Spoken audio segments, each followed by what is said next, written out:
Welcome, listeners, to www.IronRadio.org, the website and podcast for all things strength sports and sports nutrition. With your hosts, Lonnie Lowry.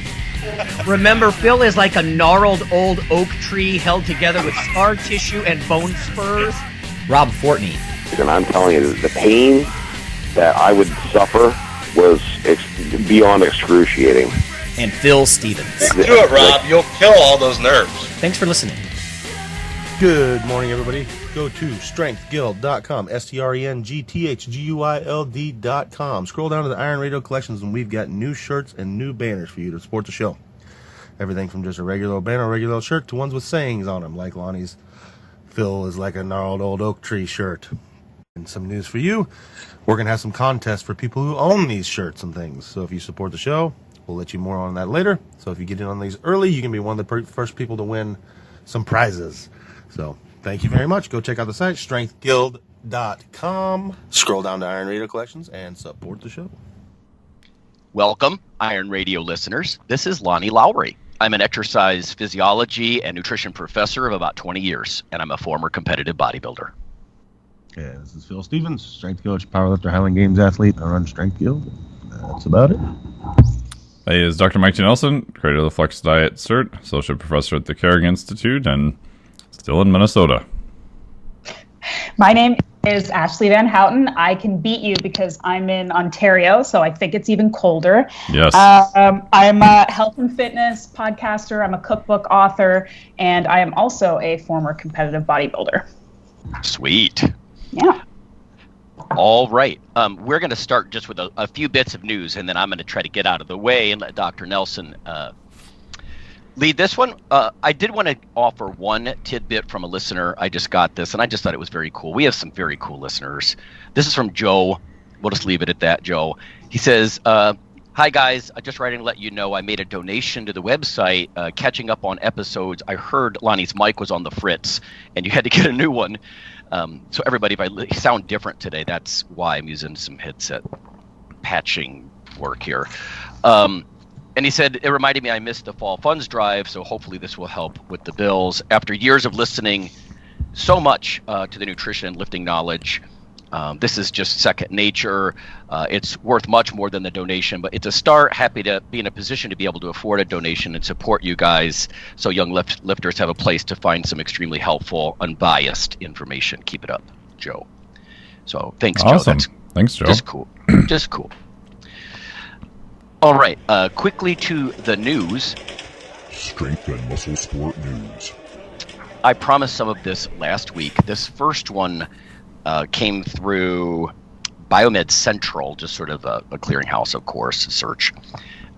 Vegans and vegetarians and pescatarians, so of course those who eat fish, may be at higher risk of bone fractures than meat eaters. And this came to my attention, and we were just discussing this before we hit the record button, everybody, that Mike and I actually authored a book. It's the one Phil's on the cover, in fact. And it's basically that, you know, higher meat, higher protein diets don't weaken your bones, among other things. That's one of the chapters. And here's some evidence, I think, to back us up. Not that we didn't have evidence in the book. We had plenty of it. But this is a new one. Compared with people who eat meat, vegans with lower calcium and protein intakes on average had a 43% higher risk of fractures anywhere in the body, that is total fractures, as well as higher risk of site-specific fractures in the hips, legs, and vertebrae, according to a new study that was published in BMC Medicine. It says, however, the risk of fractures was partly reduced once body mass index and a few other factors were taken into account, including calcium and protein intake. Now, I find it odd that they would correct for calcium and protein intake, because isn't that kind of the point? Yeah, isn't that the point of their study? Yeah. BMI, I get, right? We all know your body mass index has a huge influence on your bone density. Big dudes, strong bones, yeah. Right? And gals too, of course. Dr. Tammy Tong of Oxford was the lead author. She said, this is the first comprehensive study to look at the risk of both total and site-specific fractures in different diet groups. Here's the bad news if you don't eat any meat, I suppose, at least in this perspective. We found vegans had a higher risk of total fractures that resulted in about 20 more cases per 1,000 over a 10-year period compared to the meat eaters. The biggest difference was for hip fractures, where the risk in vegans was 2.3 times higher, those who ate meat. The data was analyzed from about 55,000 people in the UK, men and women that did or did not eat meat. In fact, I found these numbers interesting. If you want an idea, at least if you're from the UK, about how many people are omnivorous versus, vegetarian, etc. Of the 55,000, 29,000 ate meat, 8,000 ate fish but not meat, 15,000 roughly were vegetarians, and about 2,000 were straight up vegans. So just to break that down. Actually, that's a little bit higher on the vegetarian than I would have guessed, but interesting. They did say that previous studies have shown that a low BMI itself is associated with higher risk of fractures. So yeah, we know that. And then they make the caveat that more studies are needed. But if you are a big meat eater, if you're sort of a tyrannosaur like Phil, then, you win. According to this, at least as far as bone density. Now, this is associations, right? I mean, so many of the studies that we're looking at these days they're not direct, like, meat intervention trial, but it is interesting to know. The next one we have here, I mentioned last time as well. New study links cadmium to more severe flu and pneumonia infections. So this is a big deal. These days, people are all doing things like taking vitamin D and whatnot, trying to reduce their, risk of maybe being hospitalized, which nobody can afford these days if you live in the States. Ashleigh, you Canadians, you don't have as much of a problem. But, not quite. But we do. So this is from Nardi Bickle, and it comes through, it looks like University of Michigan. It says high levels of cadmium, a chemical found in cigarettes and in contaminated veg, are associated with higher death rates in patients with influenza or pneumonia and may increase the severity of COVID-19 and other respiratory viruses, according to a new study. Here's a quote. Our study suggests the public in general, both smokers and non-smokers, could benefit from the reduced exposure to cadmium, according to lead author Sung Kyun Park. Apparently, long-term exposure to cadmium, even at low levels, can undermine our defense system in the lungs. Again, they're looking at associations here, but the associations we found need to be verified in other populations, but unfortunately, the human body finds it very difficult to excrete cadmium once you get it in you.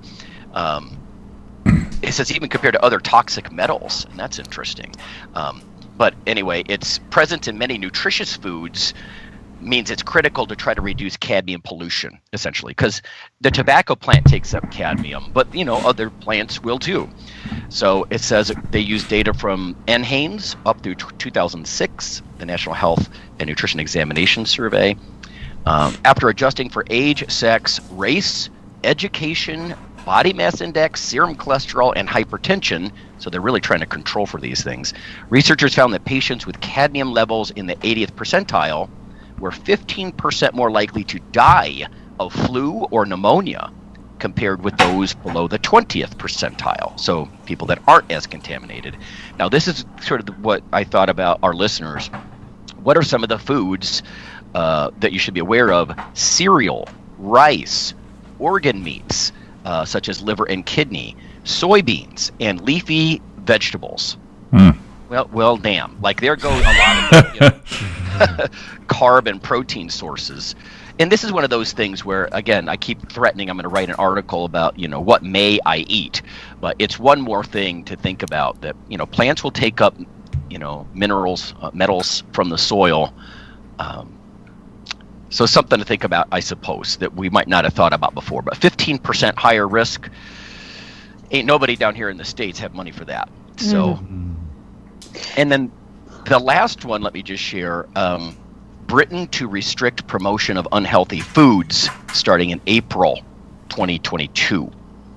So this is pretty controversial. It depends on how much, you're into personal freedoms and all of that sort of thing. But Reuters from London, Britain will ban buy one, get one free promotions for foods high in fat, sugar, or salt, as well as free refills.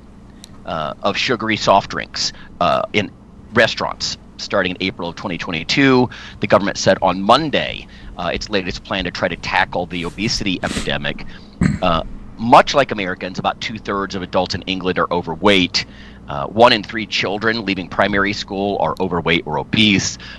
So unlike the U.S., I think, my experience, in fact, I once wrote an article for an Oxford journal that suggested just this, that Britain, the government takes a little bit more responsibility in trying to control this stuff, whereas, you know, we're so capitalistic in the U.S., we're just like free market kind of people.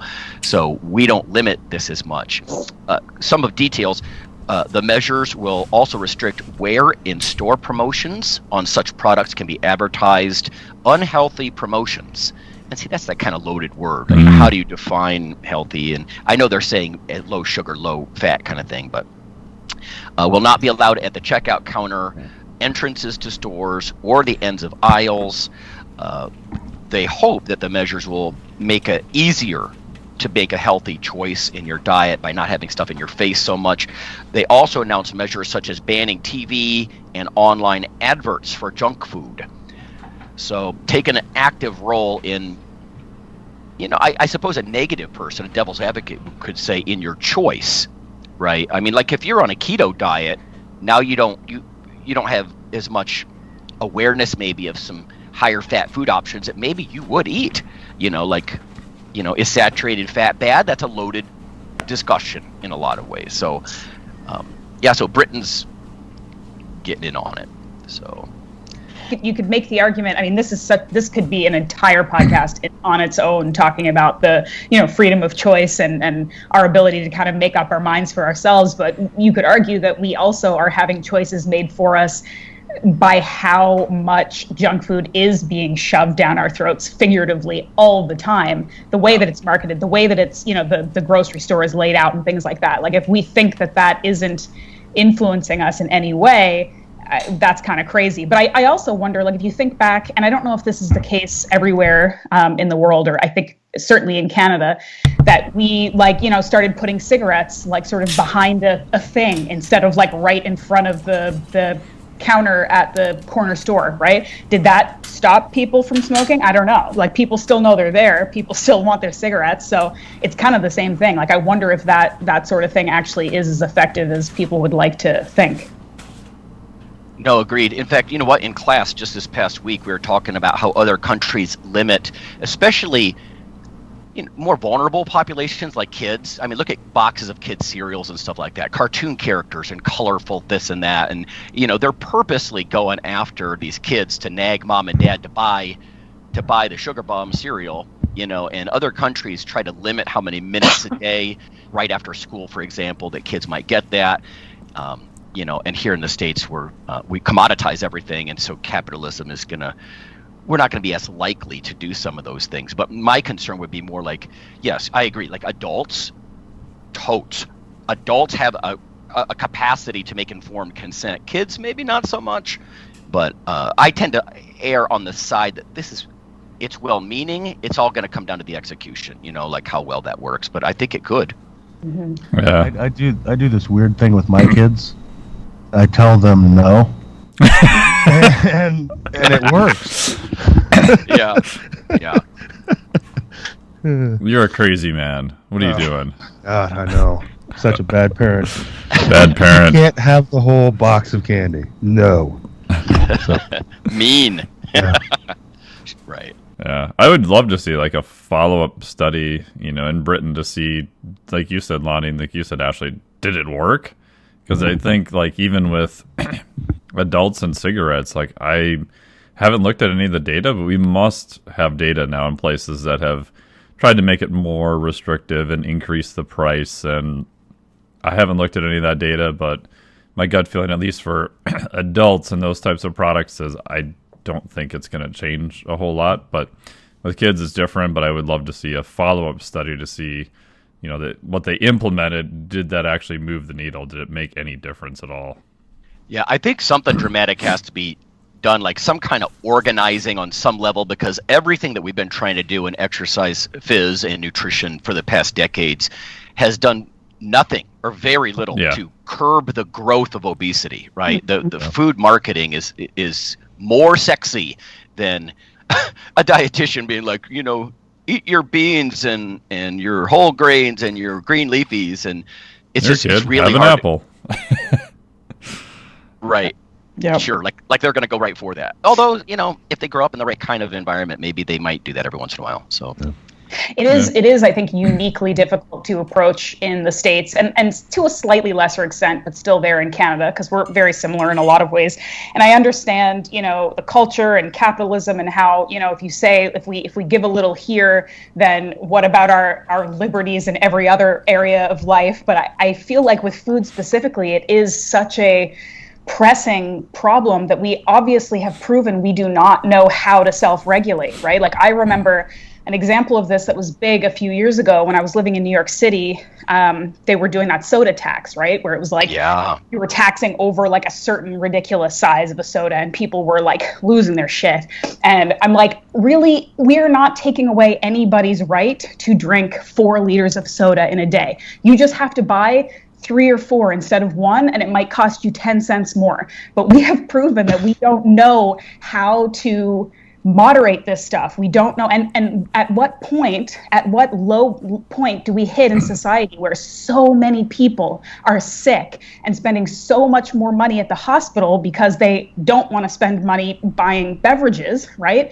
Where does that line get crossed? And no one seems to know, and no one seems to want to deal with it. They just want what they want immediately, and they don't want to be told no. And I don't know how. I mean, that's such a bigger cultural question, how you approach that. But I remember thinking, like, is it that bad that you have to buy 16 ounces of soda for 50 cents instead of 42? Like, really, is that the problem is that the hill we're going to die on here? Like, I don't know. It's a problem. Yeah, we've all seen data where, like, in a buffet line, people just eat more. When human beings, you're presented more food, you eat more food, And if you've got a 64-ounce big gulp of Mountain Dew in front of you, you're going to probably drink that down. Yeah. Well, we forget that that's evolutionary how we're wired, right? If you can go to the store and get 500 calories for, $2, that's a good thing, right? From your body's like, ooh, it's cheap. It doesn't cost me much. Hell, I can even tap a button on my phone and have it delivered to my house. I don't even have to get off my ass now. We're kind of wired for that efficiency. So we kind of have to override all of that, which we've shown we're generally not very good at. Yeah. Survival, right? Evolution, survival, really. Yeah. Yeah. Cool. Awesome. Well, thank you so much for being on the podcast today, Ashleigh. We really appreciate it. Thank you. I'm excited. Especially for getting up early there. I mean, it's not that early. I kind of feel like a lazy ass saying that, but I'm a night owl, right? So I wake up like, 7:38. I don't have kids, so I have the freedom to do that. And I'm usually pretty alert, but I don't like to do things before like 10 a.m. So, I'm rallying pretty hard. I'm chugging the coffee back here. That's all right. No, nothing wrong with that. I posted my sleep on social media the other day, and I was averaging 10 hours every night, like this past week. How does somebody sleep for 11 hours straight? Truly, please teach me, because I don't think I've ever done that before in my life. I don't know, to be honest. I think it's like try to squat 3 to 5 days a week and exercise a lot more, and then not stop doing anything else. And I'm like, I'm tired. Maybe I'll just play the game of how early can I go to bed. And I kept waking up at the same time and going to bed earlier. So I don't know. That's impressive. Yeah. So if we get into your origin story, how did you get into the whole fitness thing? Obviously, you've competed in shows, and now you're in more of a kind of a education role, and you've got a new book that's out now we'll talk about. So how did that all start for you?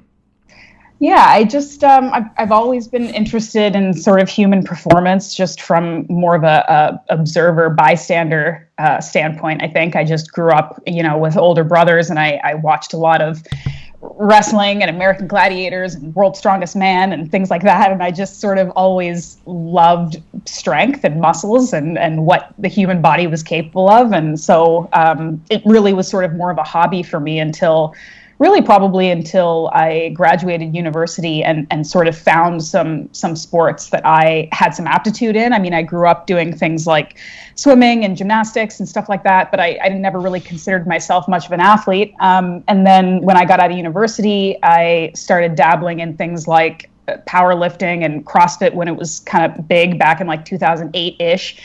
And as I was sort of learning more about my body and kind of understanding that maybe I was more athletic than I thought I was and was interested in these things, and I was also in my 20s where I just started to hit the point where I needed to actually take care of myself and not just eat whatever, do whatever, and still kind of try to work out the next day. All of these things were kind of coming together to maybe kind of show me that this was something I wanted to do for a living as well as just for fun. And I had gone to school for marketing and communications, and I loved to write and I loved to research and learn and read and interview.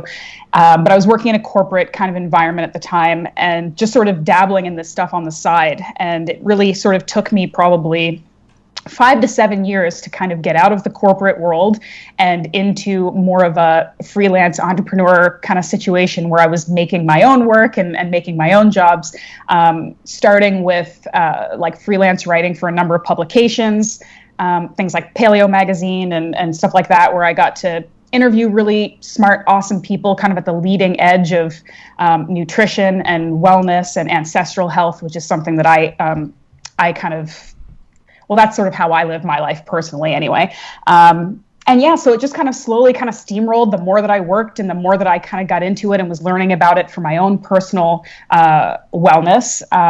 It ended up that I just sort of went whole hog, and now I've got my podcast, I'm writing books, and I'm a health coach, and I was doing some, kind of some competing and fitness stuff myself, which I'm still kind of into. It just has sort of been on hold considering I have been to the gym 6 times in the last 8 months or so. It's kind of rough over here, but yeah, I'm really fortunate. I'm really fortunate to do the work that I do, where I basically get to learn for a living and talk to really smart people, and also share what I'm learning with others and help people.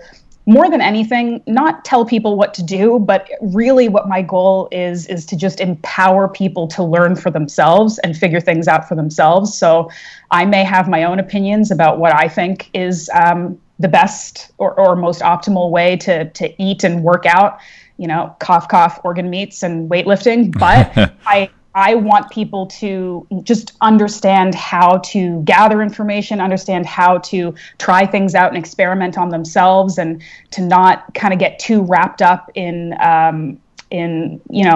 tribalism and all of this stuff that makes people feel like they just want to yell at each other and prove each other right or wrong, and just kind of learn for yourself and make it a journey and have fun with it. And that's what I've been doing, and I'm just having a lot of fun. Awesome. And you did a show, so tell us a little bit more about that. Like, how did it go, and what kind of made you go that direction too? Do you mean the bodybuilding? Yeah.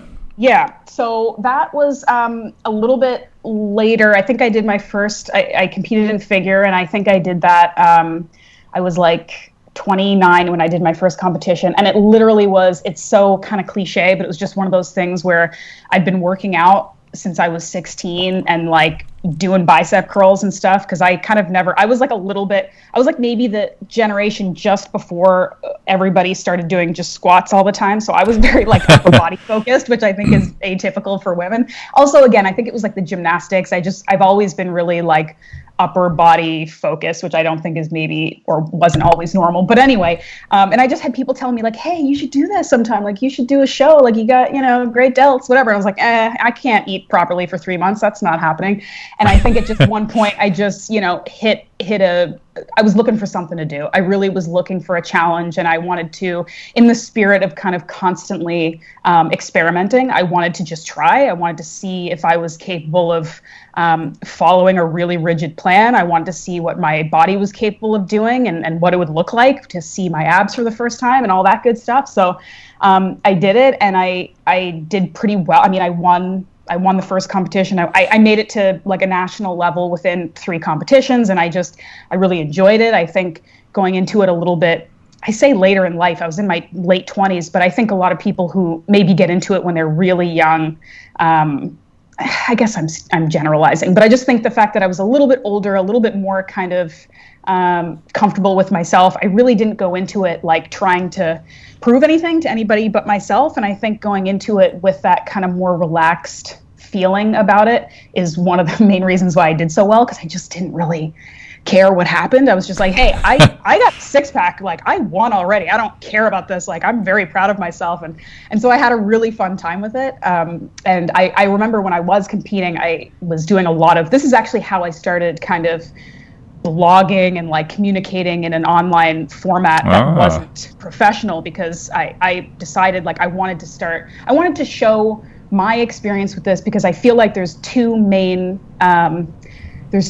stories about competitive bodybuilding. And of course, I'm talking amateur, so this is only speaking from my own experience, but there's people who kind of just tell you the glossy parts of their workouts and how good they look, and this was so much fun and whatever. And then there's the people who tell you that it is like a horrific environment that is so unhealthy and dysfunctional, and it like ruined their lives, right? Like, there really isn't a lot of middle road stories around bodybuilding, because it is a pretty extreme event, right? Like, it's not easy, and it's not normal, and it can be very problematic and very tough for a lot of people. But for me, I had a positive experience, because I was able to, I think, separate myself and my self-worth from the experience I was having. I was doing it really to learn, and so I was able to do it in a relatively healthy way. I made sure that I took the time to find a coach that I really believed had the same values as me, that was going to help me do this in a way that wasn't going to be destructive to my body and my reproductive health and all of these things. And I really respect my coach a lot. And I mean, I'm not saying it was super fun or super easy all the time, and that I would, obviously I stopped when I hit sort of the national level, because I was starting to get the inkling that if I wanted to keep going, I had to do some things that I wasn't really willing to do health-wise. But I had a really overall positive experience. It was really fun, and like I said, I learned a lot, and I think that I was able to sort of be even a better coach to people moving forward, just because I had some of those experiences myself. So I mean, I understand that and I still give a lot of people like the very strong caveat, because I have a lot of women come to me with sort of the same feeling, where they're just like, I just want something to do. Like, should I do a bodybuilding competition? I'm like, I don't know. Let's ask a couple more questions. First. But yeah, I mean, generally, I just want people to have like more honest and more nuanced conversations about it. Like, I have no problem talking about any of the gross or weird or unpleasant parts of it, and I have no problem telling people the honest parts of my story. And so I just think that it's important for, and again, not especially women, but I can speak to women because that's what I am. I think it's good for them to know all kind of facets of what it takes to do that kind of thing. Yeah, and I think your point about doing it for yourself because you wanted to see what you could do, and you were already happy with what you achieved regardless of the placing, I think is such a key, because even if you did the best you could, you're still being judged compared to a bunch of other people, and it's not necessarily on a clear performance either. And I know there's rules and there's all that kind of stuff. I get it, but you know, it's just like the Olympics looking at figure skating, right? It's still not as objective as Olympic weightlifting.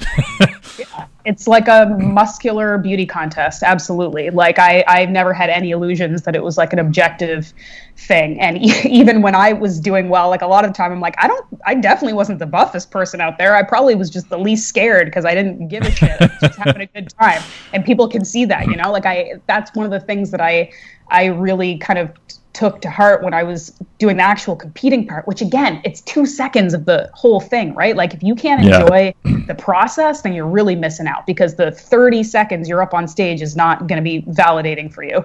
But seeing how stressed out and uncomfortable and freaked out people were backstage was almost the most upsetting part, because I'm like, if you really did this to like have this moment for yourself and show off and have a good time, and you're so miserable and so freaked out, and comparing yourself to the people next to you, like you're not even enjoying it. And that's the worst part, because as an amateur, you're not making any money. You're not getting like crazy sponsorships, or this isn't your career. You're doing this for yourself. And if you can't enjoy any part of it, that's really the unfortunate part. So, and I would tell people that for any sport, you know, when people want to come to me and say that this is like inherently a problematic and dysfunctional sport, I'm like, that can be anything. I've seen lots of dysfunctional CrossFitters and powerlifters, gymnasts, and, you know, all kinds of sports, right? So a lot of it, some of them maybe lend themselves a bit more to that kind of attitude, but I think that it really is. It's, again, it sounds cliche, but that's just because it's true. Like, just, you gotta know yourself. You gotta know what's going to be triggering and rewarding to you. You have to like have the right reasons to do anything that's difficult and tedious, or else, I mean, don't waste your time. Yeah. What are your thoughts on that, Phil and Lonnie? Because I know, obviously, Lonnie, you've competed, and Phil, you've got people who've competed all the time, and you've competed in many, many events yourself. Like anything, I mean, you've got everything from overconfident to just frightened to death. And usually it's at the beginning, it's the first, like they're just deadly afraid to even step on a powerlifting platform, let alone stand up in their underwear on stage. Yeah. Like the amount of people that are afraid to be in a singlet is like, come on, guys. It's like, it's covering more than you wear in the gym usually. Yeah.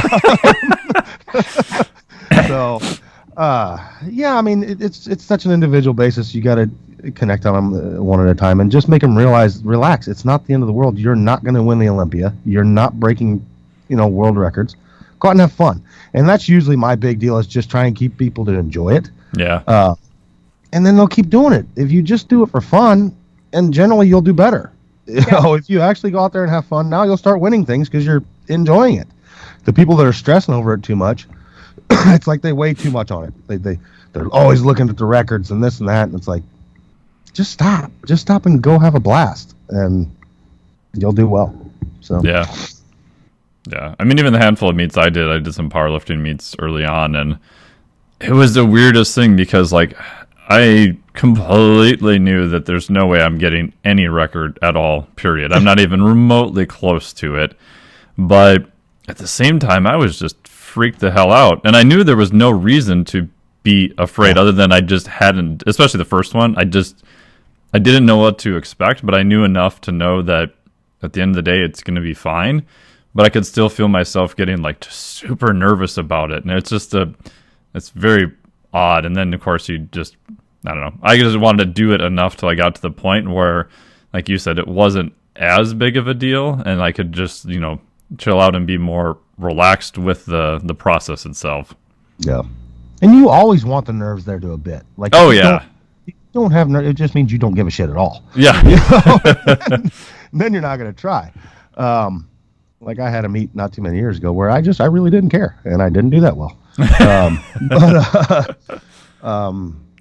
Now I'm able to use it. I look forward to it. You know, I look forward to meet day, and I look forward to that atmosphere. And but I love training too. So yeah. I mean, it's just another day and get in front of the crowd and see what I can do. You know, at the end of the day, I'm just happy to still be doing it. So. Yeah. The big part for me was kind of reframing and doing things where I had other people I wanted to be around, or a new experience.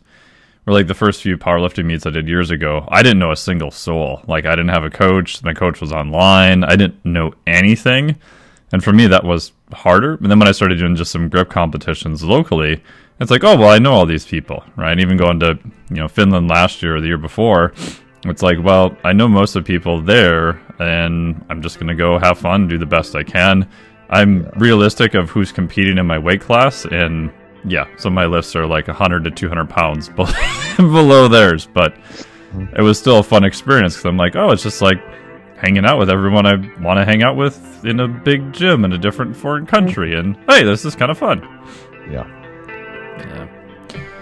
Cool. Well, we'll do a short break, and then we'll get into the topic of the day, which is talking about women versus men in terms of lifting and exercise, and even a little bit about even eating the odd parts of the cow for organ meats.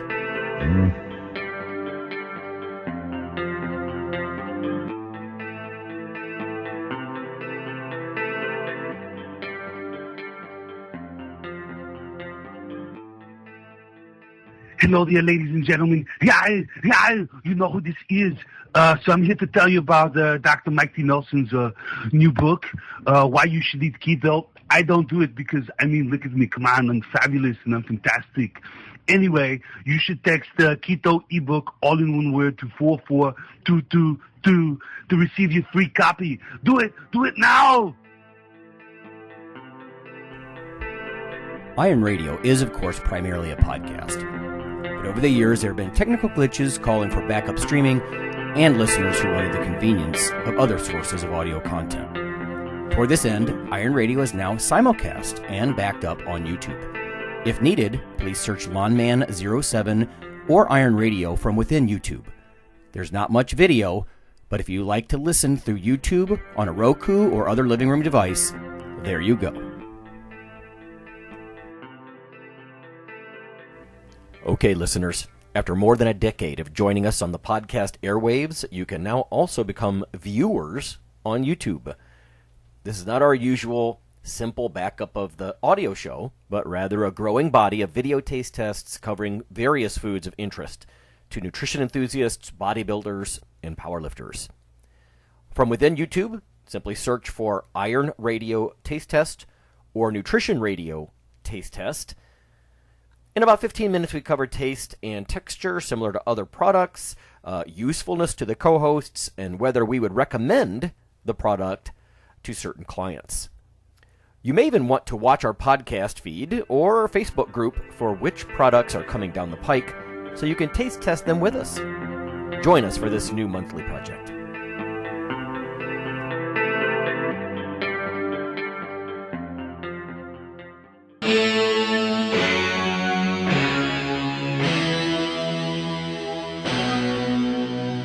Weekly fix of Iron Radio.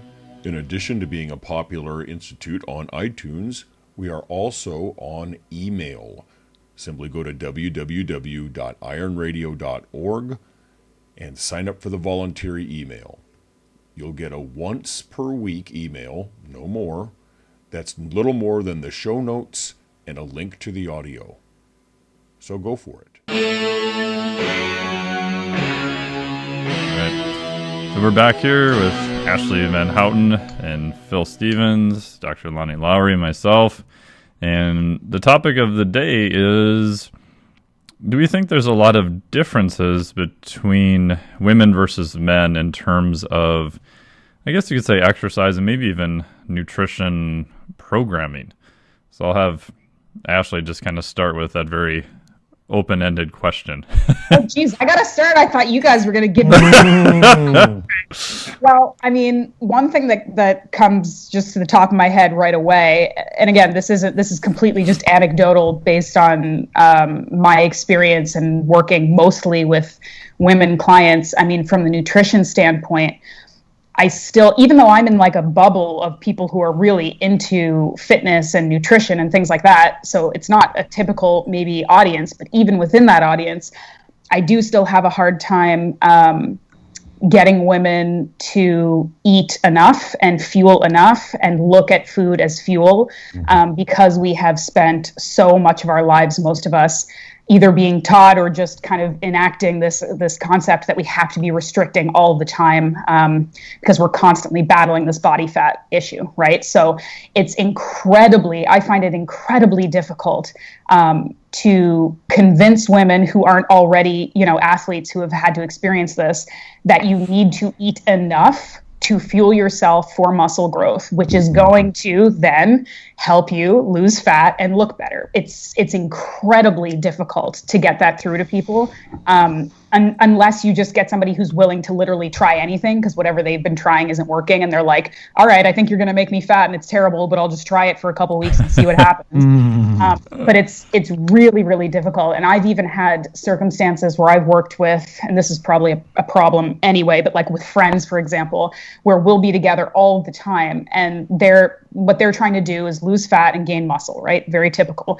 And we'll kind of walk through what she eats in a day and what I eat in a day. And, if she looked at it on paper, she'd be like, okay, well, you're obviously the big fat one who's eating way too much. Holy shit. Like, look at all this red meat, and you're eating like just so many calories and all this stuff. And she's eating a quarter of what I'm eating. And so it helps people maybe like really kind of tangibly take in that this equation isn't as simple as they thought it was, but that's by far the biggest, that and recovery, like people actually, and this might be, I think, probably the same for men and women, but just people absolutely not prioritizing recovery because it's not sexy, and they feel lazy when they're taking a break because they haven't really figured out yet that recovery is when you get stronger, and it's incredibly important. But I would love any advice you guys have, because it's incredibly frustrating for me when I'm still trying to just get women to eat enough. Like, they think muscle is just going to spontaneously appear on their body when they're eating 1,200 calories a day and like running around for 6 hours. You can sense my frustration, maybe. I don't know. Yeah. Do you have any tips on that, Lonnie? Well, I think women or men, what's more likely to change in short order? Strength, not body fat, right? So you want to get someone hooked. Like, when I've gotten men or women ready for competitions, the first half a year, I always have them go scope out a contest that they would like to compete in, like the year before. Half a year is sort of you could call it a bulking phase. I don't know if I would use that phrase to certain women, or even some guys that like to stay ripped all the time. But the first half of it is just adding some muscle mass, and then they get success, right? When you train regularly on any type of a decent program, strength is going to come quickly, and that's going to build confidence and enthusiasm. We could think about the body fat later, because I think, to your point, Ashleigh, that larger engine, you're going to be much more likely, and the mitochondrial density and the other things that come from regular lifting, proper lifting. You're just going to be setting yourself up to burn through fat more effectively after that initial gain period, right? So I just think that, of the two, anybody who's been in exercise programming before, you realize that strength gains are going to come ridiculously fast in comparison to anybody who thinks you're going to get ripped fast enough for it to be a positive motivator, right? Diet and 20-week diets, 16-week diets, that kind of thing. That's delayed gratification, and starting there, I think, is a lot of people's problem. That's a good. And the time commitment too. Like, you can train hard for an hour a day and probably do pretty good and have your nutrition be okay. But if you're, really trying to get uber lean, that's a 24-hour a day, 7 days a week process of a lot more suffering.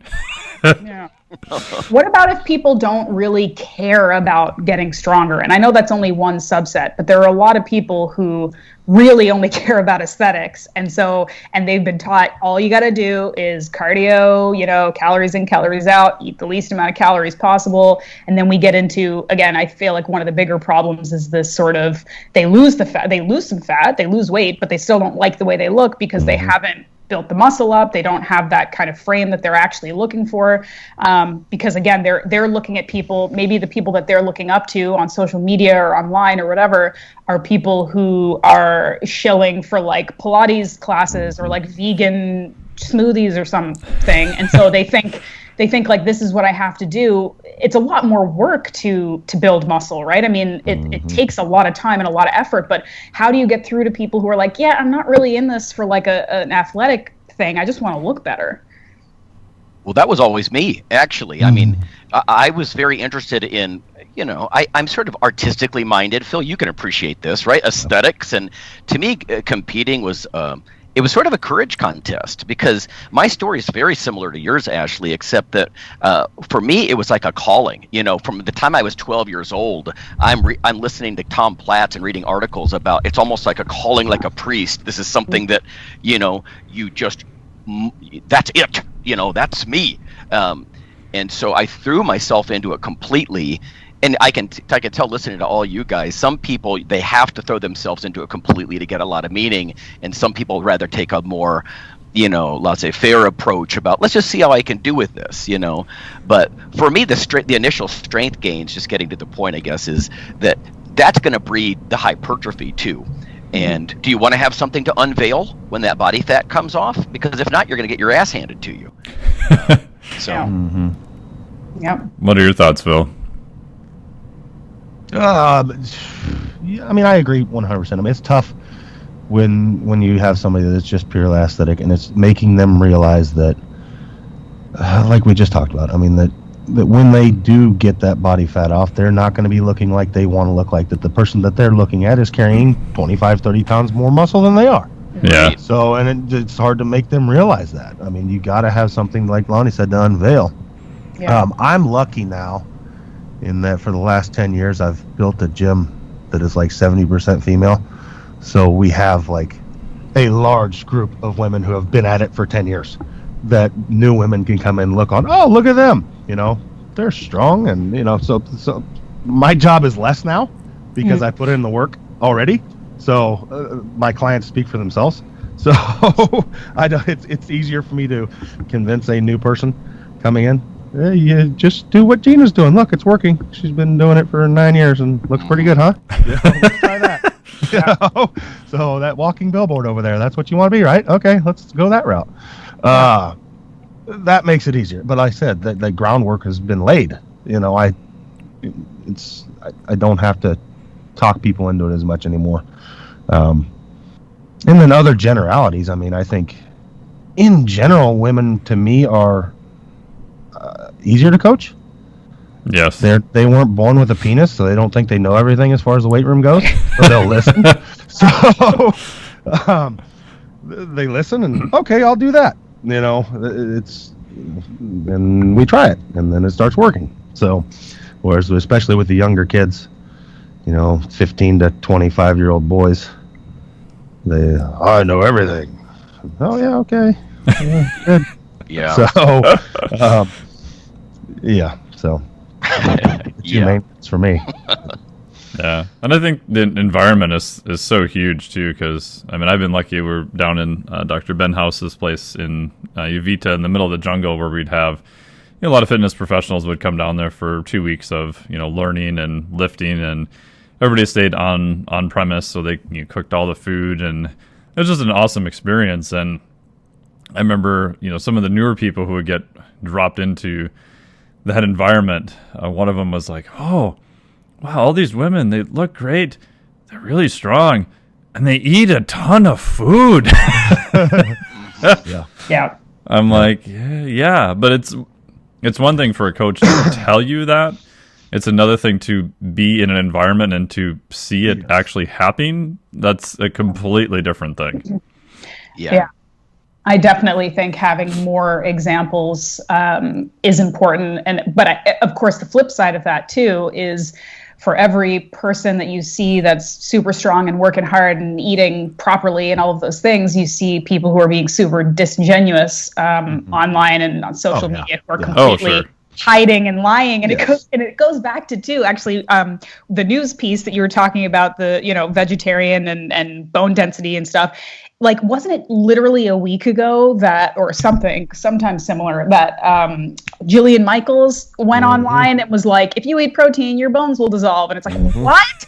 And she has a massive audience, like to a lot of people, she is like the, health guru. Of course, she cited zero things to talk about this, but it's like, I can understand why people are so confused. They don't know who to believe or who to understand. And the vast majority of people either can't or are unwilling to read like actual sort of scientific journals and studies and things that have some kind of scientific merit. A lot of people just are not able to do that. And so we rely on people that we think have our best interests in mind instead of maybe their own. And then we've got Jillian Michaels telling us if we eat protein, our bones are going to fall apart. So, it's tough. Yeah. God almighty. Yeah. And I think it's gotten worse because everybody can kind of have a voice now. We've talked about this in the show before, and you know this, Ashleigh, that there's no real gatekeepers, right? Before you had to have an idea, you had to kind of get it past an editor. There's some checks and balance, and not all of them were great, but there was some process before you would get access to being able to distribute it to a wider audience. Where now that's pretty much gone. Anyone can put up a video, and maybe you're not going to get as much distribution, obviously, as Jillian Michaels, but I think just having that many voices of people who appear to be qualified, whatever you use for that. Oh, they got abs. They must know what they're talking about. Mm-hmm. That just adds to just the mass confusion. Yeah. And speaking of protein, we'll transition a little bit to the other parts of the cow that you wrote a whole book about that we should be eating. I know we talked about in one of the news blurbs, organ meats too, but how did you get into organ meats? Well, now I got to watch out for cadmium, so now I'm all worried. We can talk about that too. But no kidney. Get the cadmium-free kidney. Yeah. I mean, really, I just, again, kind of going back to when I was at some point in my early to mid 20s when I started caring about nutrition for the first time. It was around the time that I was discovering this sort of ancestral health paleo approach. And Mike, we've talked about this before, that people can get really kind of turned off or roll their eyes when they hear any term like keto or paleo or carnivore or whatever. But, whatever sort of clickbait aside, it was sort of this concept I was learning about eating unprocessed whole foods that ideally are local, are fresh, are seasonal, don't have an ingredients list, all of that stuff. Really kind of made a whole lot of sense to me as a starting point for health and nutrition, right? And I'm not dogmatic. I'll eat a Pop-Tart. I have, I have a sweet tooth. I checks and balances, right? I like to live my life and enjoy myself, but I think having a baseline of understanding how our bodies react to food and what we absorb and what we need and what we require, I think it just makes a lot of sense, and it always did. So that's something that I still kind of largely adhere to. And for me, I was always very much sort of protein forward. Again, going back to that loving muscle thing, I just kind of, I was fortunate that I didn't have to cover that hurdle of thinking that eating red meat was going to kill me or turn me into a man. So I've always kind of been very, and I think just even physiologically, I always was just drawn to protein. So that was something that I was always into. And as I was, again, kind of growing in my career and learning more about this and talking to experts and seeing the divisiveness online between it's very plant-based versus animal-based, and it's very morality based, and everybody's kind of mad at each other for various reasons. And I just kind of wanted to understand a little bit more about how you can be a part of, the life cycle, and how you can be an omnivore, which we are, in a way that is as least destructive, as healthy to the planet, as healthy to our bodies as possible. And in all of that research, I'm starting to understand the concept of like really making use of the entire animal, what nose to tail really means, wasting as little food as possible. And as I'm doing that research, I'm learning that not only are we wasting a lot of the animal or giving it away to other people, we're giving the most nutrient dense parts of it away. And so that part, it just something clicked with me, and I'm like, look, this doesn't make any sense. And there are cultures throughout the world and throughout all of history until very recently, it's really only a very small subsection of the planet that thinks that this is extreme and weird. The rest of the world is totally on board already, because that's just the way they've always eaten and the way that they continue to eat.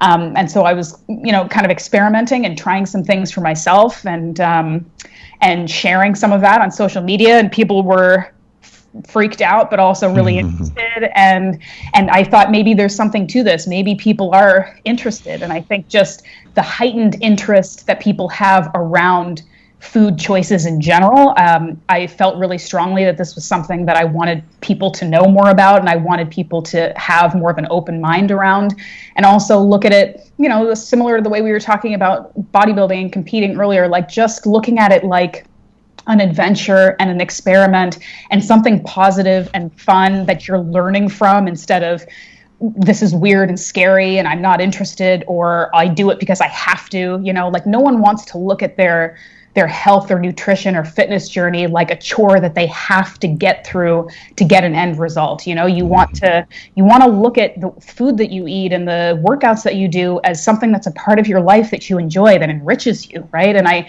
wanted people to know that this can be a part of it. I didn't grow up eating organ meats. I didn't grow up knowing really how to cook or any of that kind of stuff. That wasn't really a part of my upbringing. And I had to teach myself, and it was intimidating at times, but it was also incredibly rewarding and incredibly fun. And I learned so much. And I also feel like my health has been positively impacted as well. So when I had the idea to write the book, I was like, maybe 4 people will buy it and they'll all be family members, but I want to do it anyway. And I've been really kind of pleased actually with the response and people just kind of willing to give it a shot, so it's been really, really fun. That's awesome. And I think you eat all parts of the animals you have there, don't you, Phil? Yeah, I mean, I was going to say, I just harvested a deer on last Sunday. Oh, nice. And the first thing we ate was the heart and the liver, and then processed it down, and every bit of bones went into a big pot, and it's still cooking now, and we get everything, as much as we possibly can. I mean, I won't eat the fur. That's about it. Yeah, that's probably a good. You wear that in the winters. We do it all. I mean, from making bone broths to we render down all the fat and keep it. We do everything. So we don't waste a bit. That's the way to do it. And if you're a hunter, that's one big group that I also didn't have to convince, which is awesome, is, people who hunt and understand the process of harvesting their own animals are much less likely to be flippant about wasting all of it. They're going to eat all of it. So it's been really cool. I think I was telling you, Mike, the other day that I just did my hunter safety course and my gun safety course, because that's going to be the next step for me is, I've gotten very comfortable with kind of breaking things down and preparing all the parts, but I want to be, a part of the entire kind of process. So that's going to be sort of my next goal. But yeah. Very cool. And as we wrap up here, what would be the one place for people listening they could get started with organ meats? Obviously, your book is a good resource for that, but once they pick up the book, what area should they flip to give it a go? Well, in the book, I talk about, I have a pretty significant sort of front of book section where I'm kind of like introducing the concept and the cultural aspects to it and the historic aspects to it. And I also break down every single part by their health benefits and how to prep it and how to cook it and how other cultures do that. And also the book has, like I said, sort of every animal as well as every part. So you don't, I often tell people if they're looking to get started, there are a couple ways to kind of like dip your toe in if you're interested but a little bit intimidated. And some of those ways include having, like, if you are able to go to a restaurant, I don't know where you live, have a professional kind of make it for you. Like try ordering some pate or liver or sweetbreads or things like that. Have somebody who knows what they're doing do it for you first, so you can see the best way that it can be. And maybe things like start with smaller animals, because often, the smaller the game or the smaller the animal, the milder tasting something is going to be. So like chicken liver, chicken hearts are really palatable and easy to eat, versus maybe like bison kidney is going to be a really strong flavor for a lot of people, right? You want to work your way up. Some people love it, and then the book, of course, has like super easy recipes to make all the way up to pretty, not necessarily challenging. If I can do it, anybody can do it, but just more sort of adventurous kind of more steps and things like that. But and there's lots of great online, if you're not ready to go out and source it yourself, much less hunt it yourself, there are quite a few good online resources these days that can, like some of these like nationwide shipping, high quality beef and meat, places like Belcampo or US Wellness Meats, where you can get pre-ground meat that has organs in it, so you can make your burgers or your meatballs or whatever that also are sort of supercharged with this organ meat that you didn't have to do it yourself, right? So you can kind of experiment with some of that. Make the foods you already like, just make them a little bit more nutritious. I mean, that's the best way to start incorporating things like that into your diet. You don't have to go from 0 to 100, just make a burger, but that burger has a little bit of liver in it. There you go. Yeah. If I can I ask something real quick? I know we're out of time here almost, but so this is a lot of the how, but yes. Can you share just a Cliff Notes of the why? Like, what nutrition is superior in organ meats? That's what I'm getting curious about. Yes. So, I mean, if we most of us probably listening accept that sort of animal protein is a superior source of most nutrition, I think, bioavailable for human beings, right? Like if you want to talk about protein, of course, but also things like iron and B vitamins and A vitamins and antioxidants and things like that you get from meat versus like trying to gather that from legumes and salad and stuff like that. It's just even more concentrated in organs. And so different organs will have higher concentrations of different things, like heart, for example, which is one of my favorites because it is a muscle meat. So it actually has like a nice kind of steaky, beefy texture. It's really easy, I think, for people to get their head around. Like that has tons of protein. It has iron. It has B12, selenium, CoQ10, which is a really great antioxidant. And they're just in higher concentrations than anything else. So if you want, your best bang for your buck, even if you're somebody who's trying to, for ethical or whatever reasons, you want to eat less meat, but you recognize that it is an important part of your diet, you can eat organ meats and you can eat a lot less of it and get the health benefits that you'd be getting from like a protein forward diet. So it's kind of like an efficiency thing, as well as, making use of the animal and being respectful and sustainable and all of those things. It just boils down to like pound for pound, there is nothing more nutritious than beef liver. Very cool. Awesome.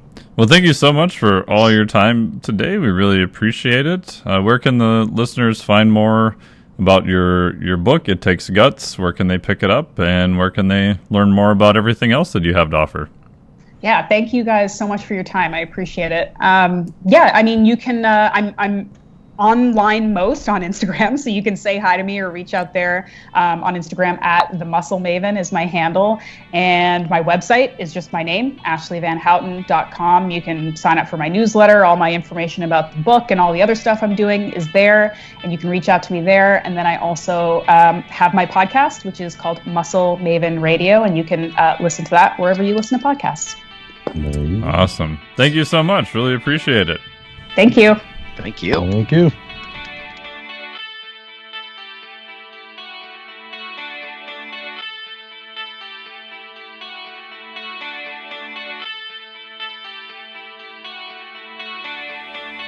Iron Radio is accepting donations. If you like what we do, the professors, the scientists, the bodybuilding show promoters, the athletes themselves in powerlifting and bodybuilding, please consider making a donation or maybe buying something from the IronRadio.org store. We also are accepting supporting members. So for $4 a month, which is frankly less than the bank sneaks out of your account in fees, you can step up and support a form of sort of public radio for the bodybuilding and powerlifting and strength community. The Iron Radio podcast and all of the audio on IronRadio.org is for informational purposes only. If you're interested in starting a diet or exercise program, it's important to check with your physician. Also seek the help of registered dietitians, athletic trainers, and qualified exercise physiologists in order to make the progress that you need.